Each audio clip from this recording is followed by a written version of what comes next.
मोदी जी की सरकार के समय देखने को मिली है। मैं दावे के साथ कह सकता हूं आजाद भारत के इतिहास में किसी सरकार में यह तेजी देखने को नहीं मिली। लोक कल्याणकारी योजनाएं, चाहे वो उसमें राशन मिल रहा हो आपको, चाहे पक्का मकान मिल रहा हो, चाहे नल के माध्यम से जल हो, चाहे शौचालय की बात हो, सारी योजनाओं पर जितनी तेजी के साथ काम हुआ है। अब मेरी बात सही हो तो ताली बजाइएगा, मत बताइए, नहीं रुक जाइए। बात सही हो तो ताली बजाइएगा, बात यदि मैं गलत बोलूं तो बिल्कुल मत बजाइएगा। चाहे पक्का मकान हो, चाहे मुफ्त राशन हो, चाहे शौचालय हो, चाहे नल के माध्यम से जल हो, चाहे प्रधानमंत्री किसान सम्मान निधि के अंतर्गत 6,000 रुपया हो, ऐसी बहुत सारी योजनाएं।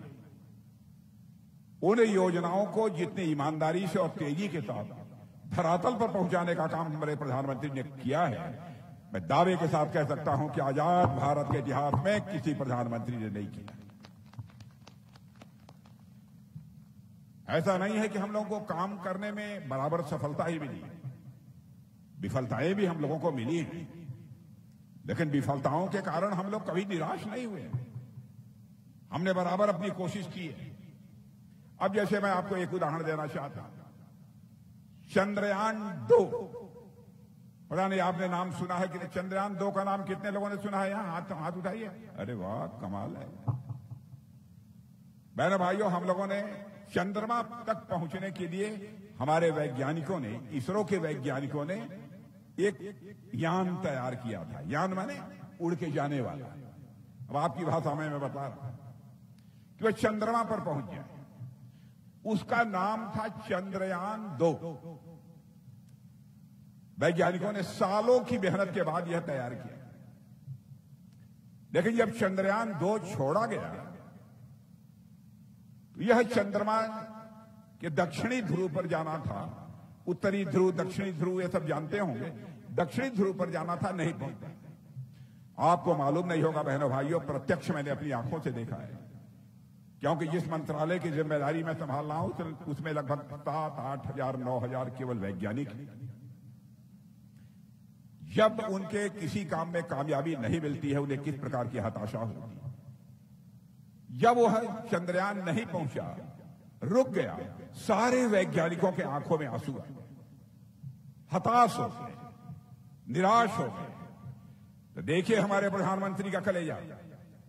रात को जानकारी मिली और सवेरे उनके पास प्रधानमंत्री स्वयं पहुंचे, वैज्ञानिकों के पास, उनकी पीठ थपथपाई कि आप चिंता मत करो, आपने बहुत परिश्रम किया है, आपको मैं बधाई देता हूं, आगे प्रयत्न जारी रखो। और बहनों भाइयों, उसका करिश्मा यह देखने को मिला, जब चंद्रयान-3 यहां से छोड़ा गया तो सीधे चंद्रमा के दक्षिणी ध्रुव पर पहुंचकर उसका लैंडर लैंड कर गया। और सारी दुनिया में यह भारत चंद्रमा के दक्षिणी ध्रुव पर पहुंचने वाला यह पहला देश है। यह है भारत का करिश्मा। इसलिए मैं कह रहा हूं, भारत की प्रतिष्ठा, भारत की इज्जत, भारत का कद सारी दुनिया में तेजी के साथ बढ़ा है। पहले भारत दुनिया के मंचों पर, माने कई देशों का जो सम्मेलन होता है उसकी मैं बात कर रहा हूं, दुनिया के कई देशों का जो सम्मेलन होता है उसमें जब भारत जाता था, भारत उस अंतर्राष्ट्रीय मंचों से कुछ बोलता था तो पहले लोग कहते थे अरे भारत तो कमजोर देश, भारत तो कमजोर देश है, हमारी बातों को जितनी गंभीरतापूर्वक सुनना चाहिए दुनिया नहीं सुनती।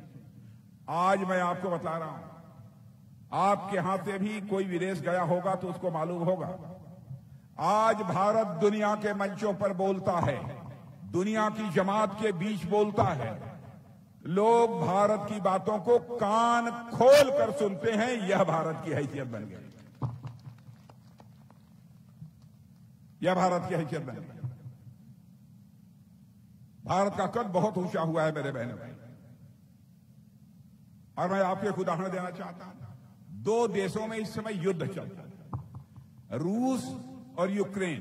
रूस का नाम सुना है ना, यूक्रेन का नाम सुना है। 2 साल से लड़ाई चल रही है, उधर से भी मिसाइल तो गोले सब चल रहे हैं, और यूक्रेन इस देश की तरफ से भी तो गोले मिसाइल धड़ाधड़ चल रही है। जब लड़ाई शुरू हुई थी उस समय हमारे देश के लगभग हजारों बच्चे वहां पर पढ़ाई करते, आप लोगों के ही बच्चे वहां पढ़ाई करते, भारत के बच्चे। कोई डॉक्टरी पढ़ रहा था, कोई इंजीनियरिंग पढ़ रहा था, कोई मैनेजमेंट यानी प्रबंधन का कोर्स कर रहा था। उनके माता पिता जो यहां रहते थे वो बिल्कुल घबरा गए, बाप रे बाप, ये रूस की तरफ से मिसाइल चल रही है, कहीं हमारे बच्चे जहां रहते हैं उनके ऊपर न गिरे। हालत यही थी। वो प्रधानमंत्री से मिले और प्रधानमंत्री से कहा उन्होंने, प्रधानमंत्री जी मोदी जी, चाहे जैसे भी हो, आपको जो भी करना हो, यूक्रेन से हमारे बच्चों को बाहर निकालिए, भारत ले आइए। अब देखिए हमारे प्रधानमंत्री का कलेजा। प्रधानमंत्री ने क्षण भर की देर नहीं लगाई, उन्होंने रूस के राष्ट्रपति मिस्टर पुतिन से बात की, यूक्रेन के राष्ट्रपति मिस्टर जेलेंस्की से बात की। और बहनों भाइयों, भारत का कद देखिए, भारत की ताकत देखिए। दोनों राष्ट्रपतियों से बात की, 4.5 घंटे के लिए दोनों देशों का युद्ध रुक गया और हमारे 22,500 बच्चे यूक्रेन से भारत आ गए। यह है भारत की ताकत। यह करिश्मा हमारे प्रधानमंत्री ने किया, अद्भुत करिश्मा किया। इसीलिए मैं कहता हूं भारत की ताकत बड़ी है। कांग्रेस के लोग, समाजवादी पार्टी के लोग, अब इनकी बात मैं क्या करूं। बहनों भाइयों, पहले समाजवादी पार्टी की यहां सरकार थी ना, थी कि नहीं थी? आप लोग बोलो, थी कि नहीं थी? अब नहीं है, अब नहीं है ना। लगातार समाजवादी पार्टी और कांग्रेस दोनों कमजोर होते जा रहे हैं। क्यों भैया, कमजोर हो रहे हैं कि नहीं? दोनों समाजवादी पार्टी और कांग्रेस हो रहे हैं। मुझे लगता है कुछ दिन में सपा के बारे में जो बच्चे हैं 5, 7, 8 साल 10 साल के बाद पूछेंगे, सपा को जानते हो? तो लड़का कहेगा, कौन सपा? समाप्त पार्टी, समाप्त पार्टी। यह हाल होगी। कांग्रेस के बारे में लोग पूछेंगे, बच्चे बतलाओ तुम जानते हो कांग्रेस को?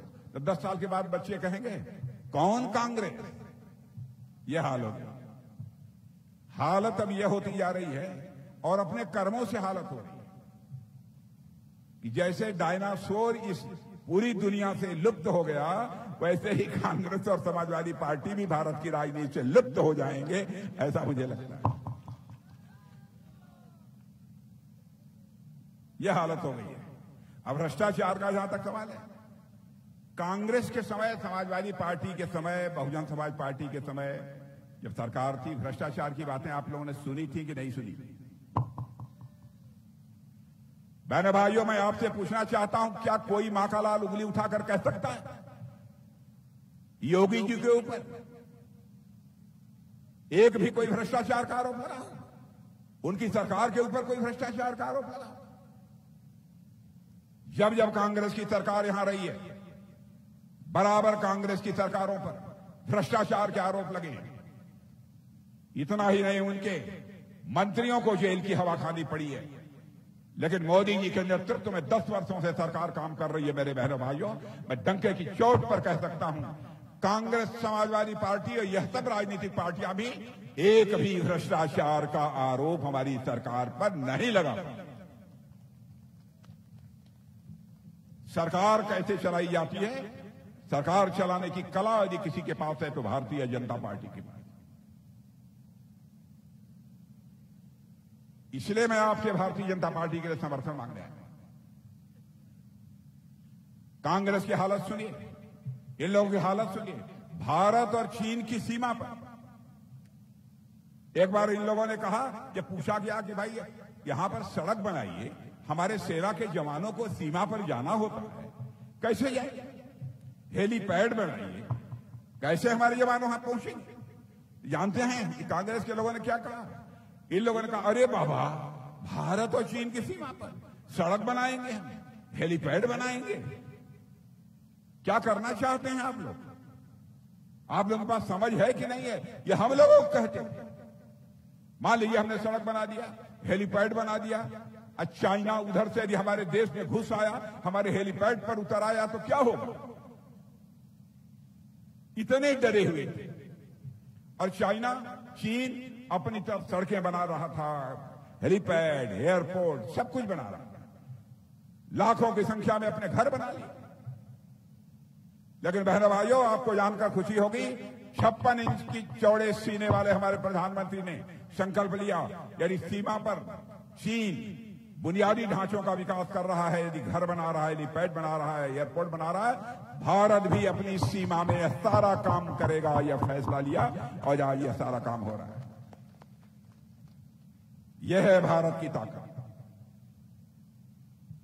भारत अब कमजोर भारत नहीं रहा है, भारत यह ताकतवर भारत बन चुका है। इसलिए मैं आप सबसे निवेदन करने आया हूं, भारत को एक विकसित भारत बनाने के लिए आपका समर्थन चाहिए। अब एक छोटी सी बात, धन दौलत के आकार के मामले में, यानी किस देश के पास कितना धन दौलत, इस मामले में भारत 2014 में जब पहली बार हमारी सरकार बनी थी तो हमारा भारत दुनिया में 11वें स्थान पर। 7-8 वर्षों के अंदर हमारी सरकार ने वह करिश्मा कर दिया कि जो हमारा भारत धन दौलत के मामले में दुनिया में 11वें स्थान पर था, वह जंप लेकर आज दुनिया में 5वें स्थान पर पहुंच गया है।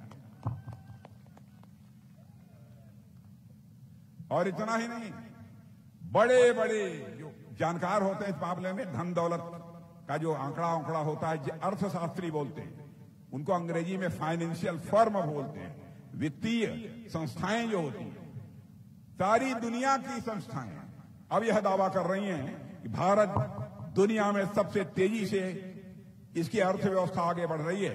और ये ऐसे ही भारत आगे बढ़ता रहा तो आज के 2.5-3 साल के बाद 2027 में भारत दुनिया के टॉप 3 देशों में आकर खड़ा हो जाएगा। यह सारी दुनिया कह रही है, यह मैं नहीं कह रहा, सारी दुनिया कह रही है। और मैं यह भी कहना चाहता हूं प्रेस के दोस्तों से, हमारी कोई बात गलत हो, आप लिख दीजिएगा कि राजनाथ सिंह आए थे, जनता को गुमराह करके गए, गलती स्वीकार कर लूंगा यदि गलती से कुछ बोल गया हूंगा। और यह बात मैं इसलिए कह रहा हूं, जिंदगी में यदि राजनीति की है तो जनता की आंखों में धूल झोंक कर हम लोगों ने राजनीति नहीं की है, बल्कि आंखों में आंख डालकर राजनीति की है, इसलिए मैं कह रहा हूं। और उत्तर प्रदेश में तो करिश्मा हुआ। अब योगी जी ने अपराधियों को भी योग सिखा दिया। अब यहां पर अपराधी योग शीर्षासन कर रहे हैं कि नहीं कर रहे हैं? नहीं कर रहे हैं, क्यों नहीं कर रहे हैं?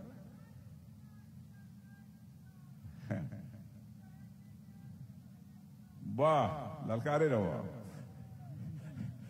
बहुत अच्छे, बहुत अच्छे। अपराधियों के हौसले पस्त है मेरे बहनों भाइयों, उत्तर प्रदेश में अपराधियों के हौसले पस्त हैं। और देखिए, किसी भी राज्य के विकास की पहली शर्त होती है कानून और व्यवस्था का चुस्त दुरुस्त होना, और यह काम किया है योगी। और मेरी बात सुन लीजिए, देश की अर्थव्यवस्था जहां $5 ट्रिलियन होने जा रही है, वहीं पर हमारे उत्तर प्रदेश की अर्थव्यवस्था भी $1 ट्रिलियन होने जा रही है। हमारे 5वां हिस्सा देश की अर्थव्यवस्था में योगदान यदि कोई करेगा तो हमारा भारत करेगा।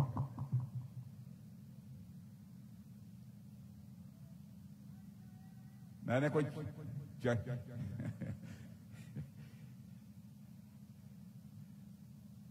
और मेरे बहनों भाइयों, एक और जानकारी आपको दे देना चाहता हूं, आप ध्यान दीजिएगा, सजग हो जाइए, सावधान हो जाइए। कांग्रेस के एक नेता जो दुनिया के दूसरे देशों में जो कांग्रेस के संगठन है उसका काम देखते हैं, यहां पर की सरकारों में वो सलाहकार रहे हैं कांग्रेस की सरकारों में, उन्होंने कहा है, ध्यान से सुनिए, उन्होंने कहा है कि यदि आपके परिवार में मुखिया की मृत्यु हो जाएगी तो जो संपत्ति है उसका आधे से अधिक यानी 55%, 100 पैसा में 55 पैसा यह भारत सरकार ले लेगी और 45 पैसा आपके बच्चों को मिलेगा। आपको मंजूर है? नहीं, कितने लोगों को मंजूर है मैं पूछना चाहता हूं। आप लोगों को मंजूर है क्या भैया वहां जो खड़े हैं? आप सावधान रहिए बहनों भाइयों, जब तक भारतीय जनता पार्टी भारत की राजनीति में है, आपके हक पर किसी मां के लाल को डाका डालने की इजाजत नहीं देगी।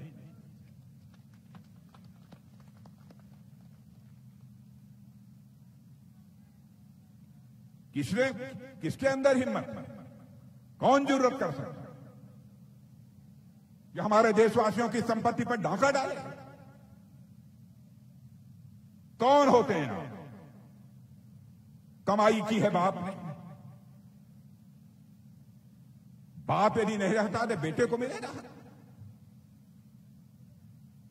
क्या क्या बातें इस देश में हो रही हैं। और बहनों भाइयों, भारतीय जनता पार्टी के साथ एक बात और पक्की है, जो हम लोगों ने कहा है अक्षरशः उसका पालन किया। हम आपकी आंखों में धूल झोंकने में विश्वास नहीं रखते। हम लोगों ने पहले कहा था हमारी सरकार बन जाएगी, धारा 370 के तहत जम्मू कश्मीर को जो विशेषाधिकार प्राप्त है हम चुटकी बजाकर उसे समाप्त करेंगे। आपने देखा कि हम लोगों ने चुटकी बजाकर धारा 370 समाप्त कर दिया। हम लोगों ने कहा था हम आएंगे, अयोध्या की धरती पर भव्य राम का मंदिर बनेगा। जो हम नारे लगाते थे, ये हमारे कठेरिया भी जी थे, राम शंकर कठेरिया, शशांक जी, सब सारे नारे लगाते थे, रामलला हम आएंगे, मंदिर यहीं बनाएंगे। तो कांग्रेस के लोग पूछते थे, ऐ भाजपाइयों, लेकिन तारीख नहीं बताएंगे। बहनों भाइयों, वह दिन आ गया, अयोध्या की धरती पर भव्य राम का मंदिर बनकर तैयार हो गया। 22 जनवरी को हमारे प्रधानमंत्री ने धर्माचार्यों के नेतृत्व में रामलला की प्राण प्रतिष्ठा कर दी। और एक बात और मैं कहना चाहता हूं, जितना मैं जानता हूं, रामलला अपनी कुटिया से, अपनी झोपड़ी से निकलकर अपने महल में प्रवेश कर चुके हैं। मेरे बहनों भाइयों, मुझे लगता है कि भारत में राम राज्य का आगाज हो गया है।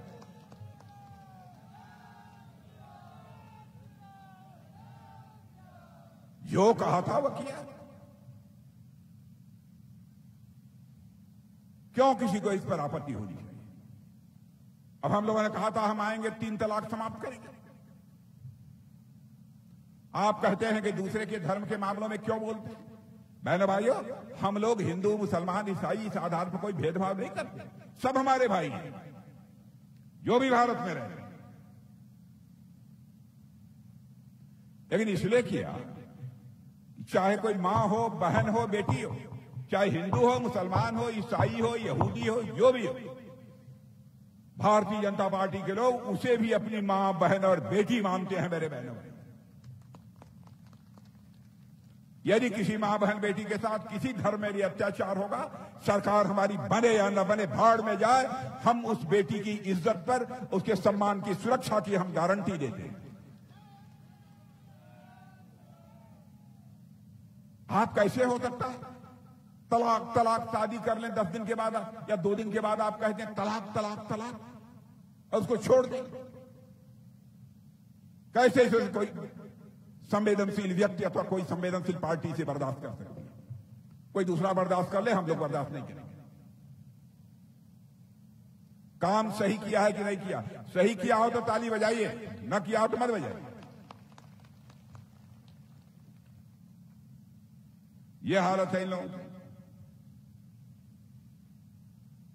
अब योग है। अब देखिए भारत क्या क्या कर रहा है काम। योग भारत का है, ये प्राणायाम जो करते हैं आप लोग करते हैं, कुछ लोग कि नहीं करते हैं? मुझे लगता है गांव में कम लोग करते हैं। आप लोग भी करिए। मैं अपने सम्मानित बुजुर्गों को कहना चाहता हूं, आप लोग भी करिए। अब योग पहले भारत में होता था।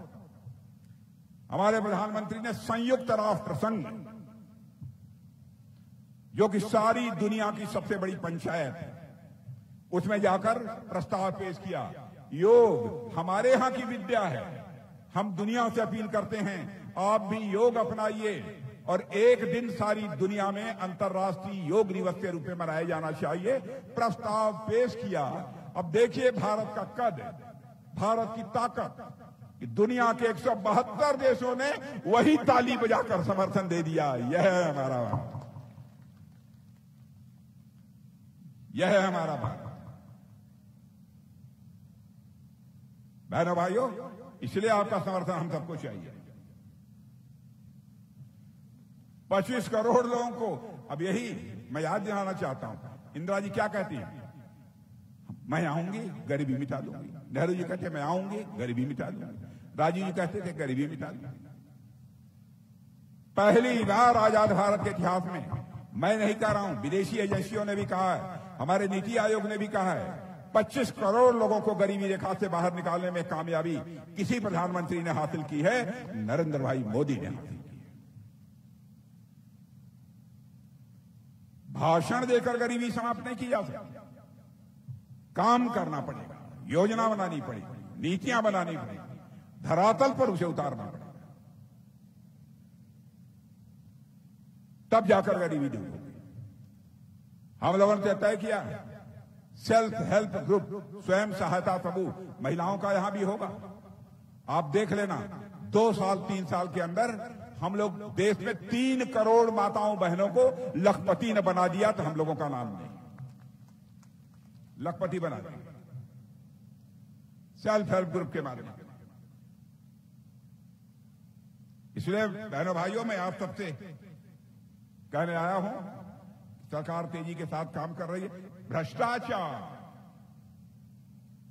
अब देखिए राजीव गांधी जी प्रधानमंत्री से कहते थे मैं क्या करूं, 100 पैसा दिल्ली से भेजता हूं, नीचे लोगों की जेब में 14 पैसा पहुंच पाता है, से 86 पैसा भ्रष्टाचारी खा जाता है। राजीव गांधी जी प्रधानमंत्री रहते हुए उन्होंने कहा, लाचारी व्यक्त की, लेकिन हमारे प्रधानमंत्री ने लाचारी व्यक्त नहीं की, इस चुनौती को स्वीकार किया और जनधन, आधार और मोबाइल की ऐसी एक त्रिमूर्ति तैयार कर दी कि आज यदि दिल्ली के बैंक से 100 पैसा चलता है प्रधानमंत्री जनधन योजना का, तो 100 का 100 पैसा आपकी जेब में पहुंचता है। 1 पैसा भी भ्रष्टाचार की भी नहीं जाने वाला। तो भ्रष्टाचार भाषण देकर समाप्त नहीं किया जाता। भ्रष्टाचार को समाप्त करना है तो सिस्टम में, व्यवस्था में बदलाव लाना पड़ेगा, तब जाकर यह भ्रष्टाचार समाप्त होगा। तो बहनों भाइयों, रामशंकर जी कठरिया बराबर आपकी समस्याओं के प्रति जागरूक रहते हैं और इनकी एक आदत बहुत खराब है, बहुत खराब। या आप लोगों के काम के लिए हम लोगों को बहुत परेशान करें। इनको समझाइए कि हम लोगों को ज्यादा परेशान न किया करें। क्या आप इससे, आपको मंजूर है कि क्षेत्र का काम कराने के लिए हम लोगों को परेशान करें? आपको मंजूर है? अरे गजब है आप लोग, आपका मेहमान हूं मैं, अब आप करेंगे आपके भी परेशान करें, यही चाहते हैं आप लोग। चलो भैया परेशान करिए और आगे विकास कराइए, तो जिता देंगे इस बार, पक्का है। मूड तो यही लग रहा है, पक्का है। देखिए मैं जानता हूं, मैं लंबे समय से राजनीति कर रहा हूं।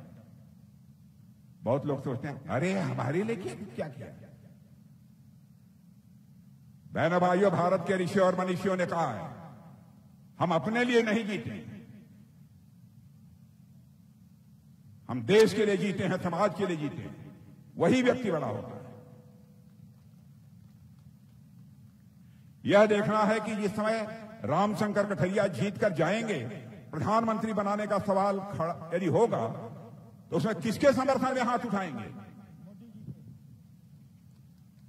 मोदी जी को प्रधानमंत्री बनाने के लिए हाथ उठाएंगे बहनों भाइयों। इसलिए रामशंकर कठरिया को इस बार भेजना है और मोदी जी देश को आगे बढ़ाने की कोशिश कर रहे हैं। लगातार प्रयत्न जारी है। एक एक व्यक्ति का समर्थन प्राप्त होना चाहिए। मैं आपसे यही विनम्र अनुरोध करना चाहता हूं।